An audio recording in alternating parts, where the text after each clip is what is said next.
गुरु भक्ति योग जीवन के परम तत्व रूपी वास्तविकता के संपर्क का रहस्य गुरु भक्ति है। सच्चे शिष्य के लिए तो गुरु वचन माने कानून ही है। गुरु की कृपा तो सदा रहती है। महत्वपूर्ण बात यह है कि शिष्य को गुरु के वचनों में श्रद्धा रखनी चाहिए और उनके आदेशों का पालन करना चाहिए। बुद्धि को तेजस्वी बनाए रखने के लिए स्वाध्याय की आवश्यकता है, जिससे बुद्धि उल्टे मार्ग में न जाए या उसका दुरुपयोग न हो। उससे भी अधिक महत्वपूर्ण चीज है महात्माओं का सत्संग, अर्थात हमें गुरु करने चाहिए जिससे हमें निरंतर मार्गदर्शन प्राप्त होता रहे। वे हमें मार्ग में आने वाले भय स्थान दिखाते हैं।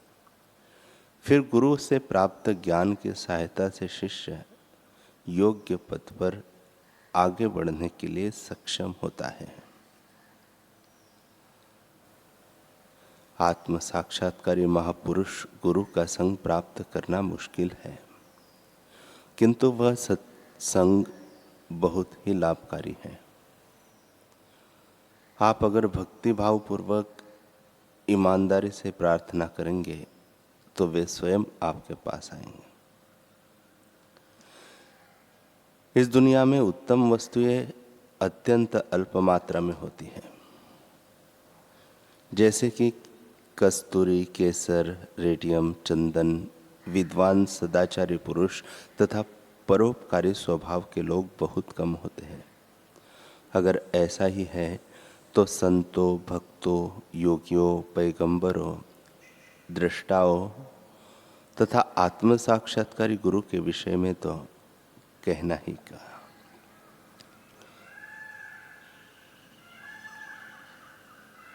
आत्म साक्षात्कारी गुरु शिष्य को अपने समान बना देते हैं। आज गुरुदेव का आत्म साक्षात्कार दिवस है। गुरुदेव कहते हैं कि जितना हो सके आप लोग मौन का सहारा लेना, बोलना पड़े तो बहुत धीरे बोलना और बार बार अपने मन को समझाना। तेरा आसोज सुद 2 दिवस यानी आत्म साक्षात्कार दिवस कब होगा? ऐसा क्षण कब आएगा कि जिस क्षण तू परमात्मा में खो जाएगा? ऐसी घड़ियां कब आएंगी कि तू सर्वव्यापक सच्चिदानंद परमात्मा स्वरूप हो जाएगा? ऐसी घड़ियां कब आएंगी कि जब निसंकल्प अवस्था प्राप्त हो जाएगी? योगी योग करते हैं और धारणा रखते हैं दिव्य शरीर पाने की, लेकिन वह दिव्य शरीर भी प्रकृति का होता है, अंत में नाश हो जाता है। मुझे न दिव्य शरीर पाना है, न दिव्य भोग भोगने हैं, न दिव्य लोक में जाना है, न दिव्य देव देह ही पाकर विलास करना है। मैं तो सच्चित आनंद स्वरूप हूं। मेरा मुझको नमस्कार है। ऐसा मुझे कब अनुभव होगा?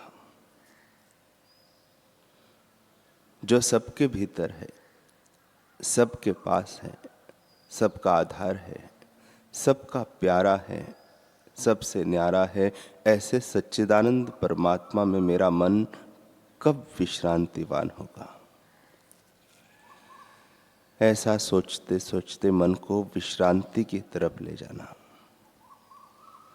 जो जो मन विश्रांति को उपलब्ध होगा, त्यों त्यों तुम्हारा तो बेड़ा पार हो ही जाएगा।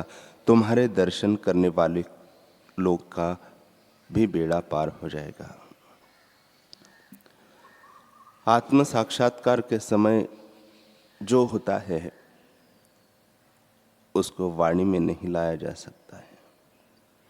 योग की पराकाष्ठा दिव्य देह पाना है। भक्ति की पराकाष्ठा भगवान के लोक में जाना है।